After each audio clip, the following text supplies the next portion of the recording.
Pat Cummins IPL ఆడతాడా? ఒకవేళ ఆడకపోతే SRH పరిస్థితి ఏంటి? కెప్టెన్సీ చేయడానికి వేరే ప్లేయర్స్ ఉన్నారు. కానీ తనకి రీప్లేస్మెంట్ గా ఎస్ఆర్హెచ్ టీమ్ ఇంకో బౌలర్ ని తీసుకుంటుందా? కమిన్స్ తో పాటు ఈశాన్ మలింగ కూడా ఇంజురీ అయింది. ఈ ఇద్దరిలో ఒక్కరి కోసమైన ఎస్ఆర్హెచ్ టీమ్ రీప్లేస్మెంట్ కోసం ఆలోచించాలి. అలా ఆలోచిస్తే ఎస్ఆర్హెచ్ కి కనిపించే బెస్ట్ ఆప్షన్ బ్లెస్సింగ్ ముజర్బానే. అసలు ఈ ప్లేయర్ ఎవరు? ఈ ప్లేయర్ ని ఎస్ఆర్హెచ్ టీమ్ ఎందుకు తీసుకోవాలి? ఈ వీడియోలో చూద్దాం. చేయాలి, మొత్తం అందరూ సబ్స్క్రైబ్ చేయాలి. సబ్స్క్రైబ్ చేయమని నన్ను అడుగుతున్నాడు ఏంటి సుధా వీడియో. బ్లెస్సింగ్ ముజర్బానే జింబాబ్వేకి చెందిన ప్లేయర్. జింబాబ్వే కదా పెద్ద ప్లేయర్ కాదు అనుకుంటున్నారేమో. మీరు అనుకుంటుంది కరెక్టే, తను పెద్ద ప్లేయర్ కాదు.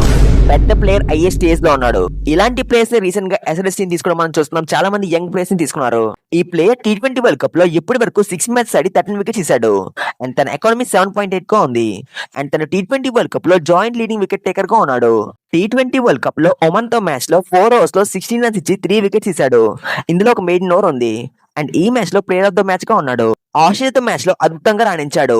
పవర్ ప్లే లో 3 overs బౌలింగ్ చేసి 12 రన్స్ మాత్రమే ఇచ్చి 2 వికెట్స్ తీశాడు. అండ్ 19th ఓవర్ లో 2 వికెట్స్ తీసి జింబాబ్వే విన్నర్ లో కీ రోల్ ప్లే చేశాడు. తను ఓవరాల్ గా ఈ మ్యాచ్ లో 4 overs లో 17 రన్స్ ఇచ్చి 4 వికెట్స్ తీశాడు. అండ్ తన ఎకానమీ కేవలం 4.2 గా ఉంది. తను శ్రీలంకతో మ్యాచ్ లో 2 వికెట్స్ అండ్ వెస్టిండీస్ తో మ్యాచ్ లో 2 వికెట్స్ తీశాడు.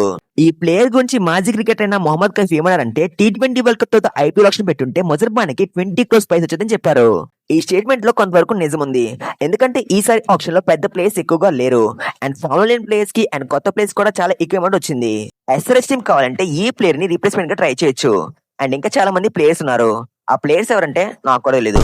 ఒకవేళ ఈ వీడియోకి మంచి చేస్తే ఏ ప్లేయర్ తీసుకుంటే బాగుంటుంది అని ఒక అనాలిసిస్ చేసి ఒక లిస్ట్ తయారు చేసి ఒక వీడియో చేస్తాను. సో వీడియోకి రీచ్ అవ్వాలంటే వీడియోని లైక్ చేయకుండా పర్లేదు కానీ హైప్ చేయండి. ఛానల్ ని సబ్స్క్రైబ్ చేయకుండా పర్లేదు కానీ గంట కొట్టండి.